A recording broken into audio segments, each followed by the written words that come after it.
Jurgen, first of all, obviously this is a situation that keeps changing day by day, which is why we're obviously asking about it again. But La Liga is going to be played behind closed doors. Serie A suspended for 3 weeks. United and Wolves having to play European ties behind closed doors as well. I just wonder how you feel about the possibility that at least some part of the remainder of your season could be played without fans present now. I said I'm not sure when it was last week or so, that I don't think I should be asked about this, but it's different because it's not about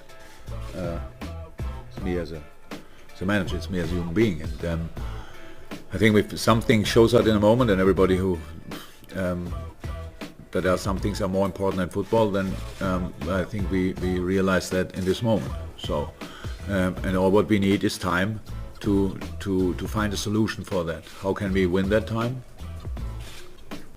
With avoiding different situations.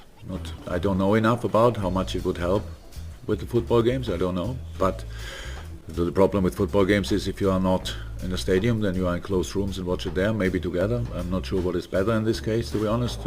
I mean that. But whatever will be decided, we will respect. Because we have all families, we have all parents, kids, friends, which we want to do well.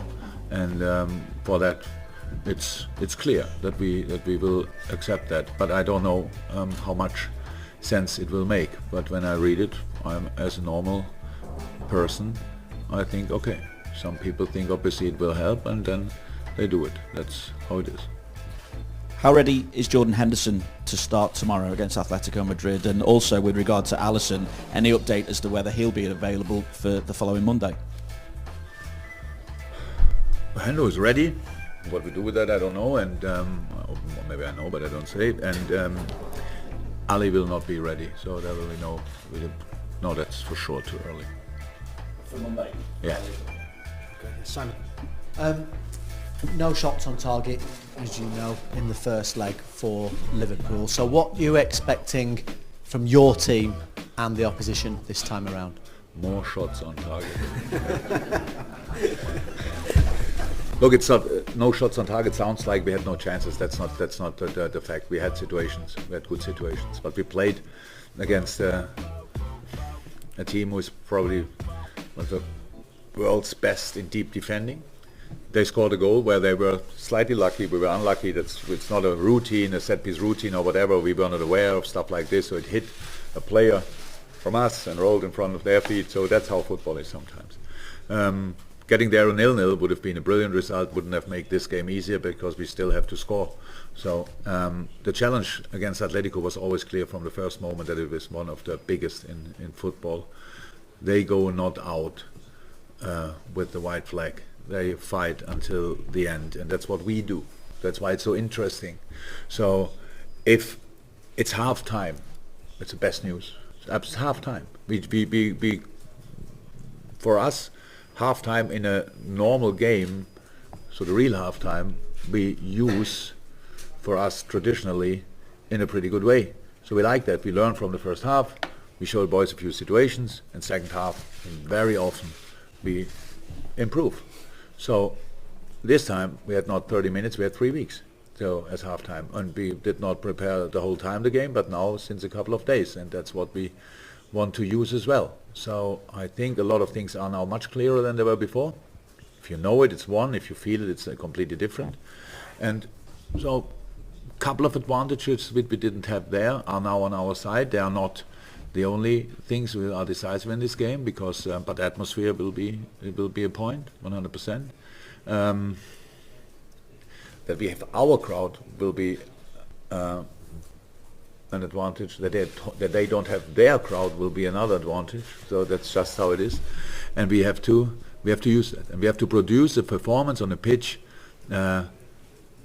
which has to be exceptional, absolutely in all departments, because playing against the deep defending side is one thing, but with the counter-attacking threat they are on the other side makes it even more difficult.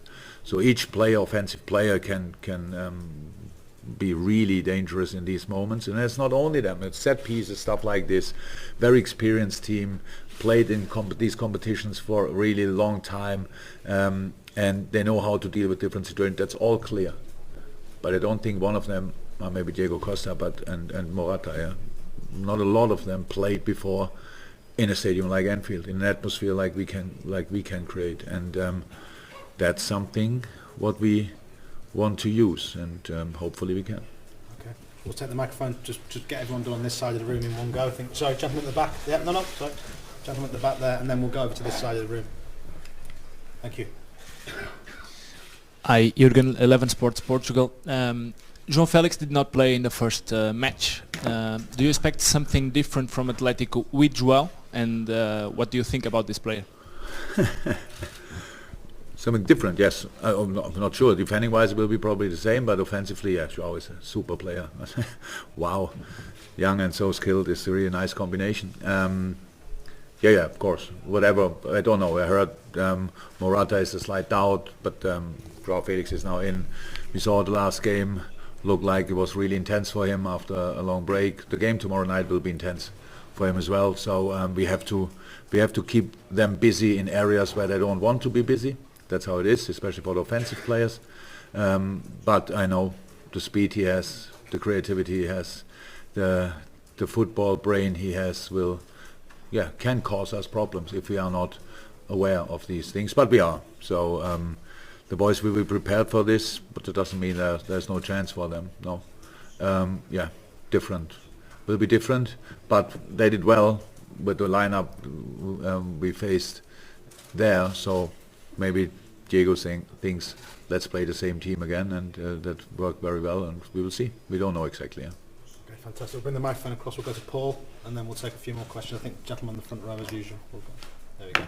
Thank you. Jurgen, you substituted Sadio at half-time in the first leg because you were worried about him not staying on the pitch. Do you speak to your team about that tomorrow? No, we spoke about that already, but we probably will mention it again, of course. Yeah, just to ensure that your best players stay on for 90 minutes, that you'll need them. Yeah, that would help, 100%. So, look, in a similar situation, in a second game, probably wouldn't do the same. So if it's now tomorrow night, but in the first game, it was not over at that moment. You have 1-0 down, and yes, but there's a big chance for us, and with 10 players, it's a much lesser chance to fight back in this game. You need a referee who is aware of situations like this, so we cannot do it by ourselves. Robbo said it. We have no influence on that, really. We have to deal with it. Sadio did nothing wrong, absolutely nothing, and I still thought the next situation, it will be like this. But if it would be always that easy that you get out the best player or the best players of the opponent, and something is wrong with the game. If the other player has nothing to do wrong, but it's still possible. Wow, everybody runs against his elbow or whatever. That should not happen. We expect a really experienced performance of Atletico. Let me say that in all different departments, experienced, and we have to deal with that. That's true. But there's another area of football where we can be better than the first game and better than Atletico. But we have to show that tomorrow night. I cannot do that here now. We need higher speed in different moments. We need better switches in different moments. We need braver football in different moments. We need to play around the formation. We need to play in behind the formation. We need to play through the gaps. That's all clear. If you play predictable, Atletico defends you for the next 6 months without a rest. But if you prepare situations where it's not that easy to defend, the more often you are in situations where you can score, and that's what we have to do. So it's really highest respect, but it's really good what they're doing. In the way they are doing is really good, but there are ways, obviously, and we have to find them tomorrow night. And they are not closed for us or whatever, that we cannot do it, but other teams can do it. No, we can do it. Tomorrow night is a game we have to show that we really learn from the first half, from the first game, and that we really want to go through and respecting that it's possible we don't go. Because if you are afraid of going out, you cannot play with freedom, and we need this freedom. We need to play free, with knowing they are really good in defend their counterattacks, get the ball back. Best way to defend counterattacks is defending with counter press, win the ball back, use the space they create in that moment, all this kind of stuff. There are a lot of opportunities for us, but against such a quality team, difficult to find, but we know about them at least, and now we have to make sure that we can show them as well. Okay, maybe one question Okay. after this, but Hello, Jürgen. Martin Einstein from ESPN. I want to go back to the coronavirus. Unfortunately, it's something that we need to talk about. We come from Spain. There's a lot of concerns about they have closed schools for 15 days. They have forbidden people to go to the stadiums, to attend to stadiums while La Liga still go on. They have said not to shake hands before the game, but football is a sport of contact, physical contact. Aren't you afraid that your players can get, exposed?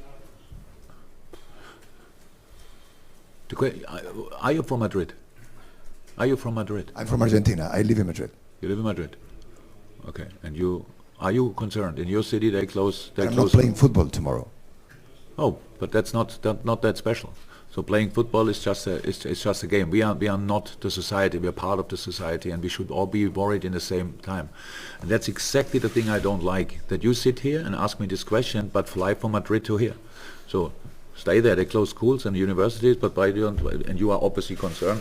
That's the question. But you think now football is worth it to travel or whatever. So that's the situation. That's our problem, our common problem, and we cannot sort it with football. We play football. It's our part. What we have to do. Your job is to transport information, and I hope you do it better than you ask questions, to be honest, because that's the moment where I really get angry when you give me the feeling I have a problem which you don't have. We have all the same problem. No, I'm not saying that's what that. exactly you said, but I don't play football. That's only one. That's only one part of the. I'm You saying talk that every day to people from close range, what I don't do. Okay. So do you understand? Are you worried? Let me explain myself.